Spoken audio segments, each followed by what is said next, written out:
Менің атым Арсен, жасым 24-те. Ағам үйленгелі бері жеңгемді күнде көріп жүрсем де, оған көз қарасымның өзгеше екенін іштей жасырып келемін. Ол маған ешқашан бөтен болған емес, жылы сөйлейтін, күліп қарсы алатын. Бірақ уақыт өте оның әр қимылы жүрегімде басқа сезімдер оятатын болды. Қысқы боранды бір кеште ауыл сыртынан келе жатып, жолда көлігім батып қалды. Телефон байланысы жоқ, үйге жету мүмкін емес еді. Сонда мен ағамның үйіне кіріп түнеп шығуға тура келді. Жеңгем есік ашқанда бойым бір ысып кетті.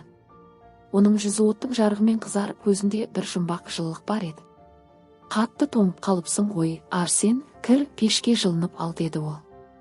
Мен үстімдегі тоңған күртемді шешіп, пештің қасына отырдым. Ол маған ыстық шай құйып берді.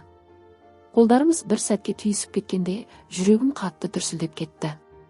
Үйде біз екеуміз ғана едік. Сыртта боран ұлып, терезелерге қар ұрғылап тұрды.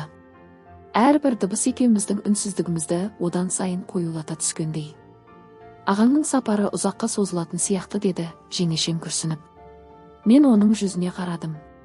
Көзінде сағыныш қана емес, бір түрлі жалғыздық байқалды. Сол сәтте менің ішімнен осы жалғыздықты мен толтыра аламын ба деген ой қылаң берді. Кешкі ас үстінде біз ұзақ сөйлестік. Әңгіме қарапайым басталғанымен бірте-бірте терең сырласуға айналды. Ол маған бұрын ешкімге айтпаған сезімдері мен ойларын ашты. Мен тыңдап қана отырдым, бірақ ішімде қызу өрт тұтанып бара жатқанын сездім. Түнге қарай ол маған қонақ бөлмеден төсек салып берді. Бірақ ұйықтай алмадым. Құлағым оның бөлмесінен шыққан әрбір сылдырды естіп жатқандай болды.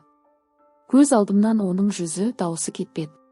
Ақыры шыдай алмай, баяу орнымнан тұрдым. Дәліз қараңғы, тек пештің қызуы ғана сезіледі. Жеңгемнің есігінің алдына келіп тоқтадым. Есікті қаққым келді, бірақ батылым жетпеді. Сол сәтте есік сықырлап ашылды да жеңешемнің өзі көрінді. Оның қараған жанарынан бірден бәрін түсіндім, ол да ұйықтамаған. Екеуміздің арамыздағы үнсіздік мың сөзден артық еді. Жеңгемнің есік ашқандағы жүзі әлі көз алдымда. Оның қараған жанарында қорқыныш пен қалау, тыйым мен әлсіздік араласқан. Ол ештеңе демеді, бірақ маған жол беріп бөлмеге кіргізді. Үй іші тым-тырыс. Пештің қызуы ғана сезіліп тұр, ал сыртта боран әлі де үлдеп жатыр. Сол тыныштықта біз екеуміз бір-біріміздің демімізді анық еститінбіз. Арсен, түн ортасы ғой, деді ол сыбырлап. Даусының дірілінен жүрегім одан сайын дүрсілдеді. Жеңешемен ұйықтай алмадым, деді мен де ақырын. Кешір, есігіңнің алдында ұзақ тұрдым. Ол күлімсіреді, бірақ көзінде жасырын от жылт етті. Білем, деді ол жай ғана. Сол сәт бізді ұстап тұрған барлық сөз артық боп қалды. Бір қадам жақындап, оның жанарынан көз алмадым. Жүрегімдегі дауыс тоқта десе де, денем оны тыңдамады. Жеңгем қолын тартқан жоқ. Қайта ол да менің жанасуыма қарсы тұрмады. Оның қолының жылуын сезгенде ішімдегі барлық тыйым жойылды.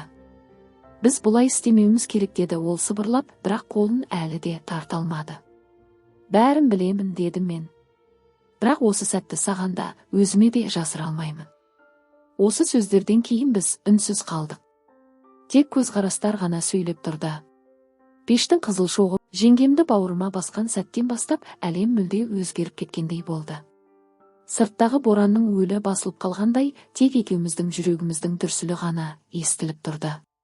Ол қарсыласпады. Бірақ көзінде үрей де, әлдеқандай жасырын аңсар да бар еді. Сол көзқарас мені одан әрі жақындата түсті. Арсен, біз қателік жасаймыз, деді ол сыбырлап. Мен басымды шайқадым.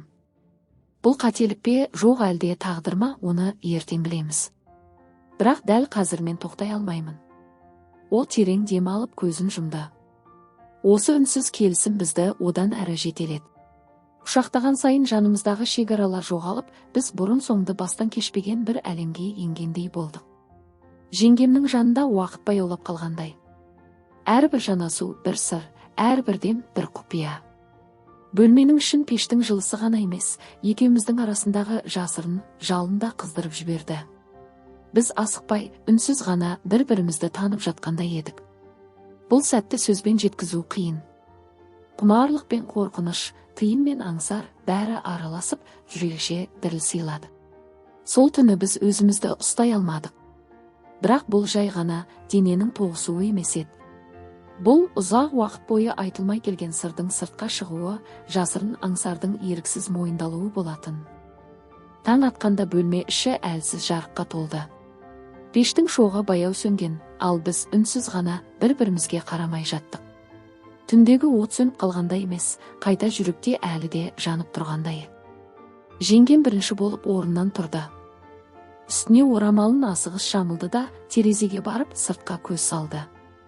Дала аппақ қарға көмілген, боран басылып қалған. Бірақ оның жанарында боран әлі де ұйып тұрғандай еді. Арсен, деді ол ақырын. Біз мұны ұмытуымыз керек. Мен үнсіз қалдым. Іштей келіскім келмесе де, оның сөзін жоққа шығара алмадым. Ол сөзін жалғады. Сен әлі жастасың, ал мен ағамның жары. Бұл ешқашан қайталанбауы тиіс.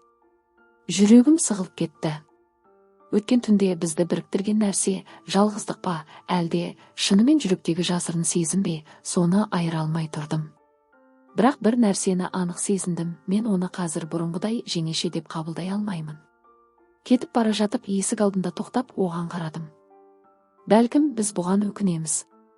Бірақ мен ешқашан осы түнді ұмытпаймын, дедім. Ол көзін төмен түсірді. Жауап бермеді. Бірақ көзінен сырғып түскен жас бәрін айтып тұрғандай еді. Мен сыртқа шыққанда ауа салқын болса да кеудемде бір ыстық қалып қойды. Бұл өмір бойы сақталатын құпия, ешкімге айтылмайтын түннің сыры еді. Сол күннен кейін біз қайтадан өз рөлдерімізге оралдық. Ол жеңгем, мен қайын інісі.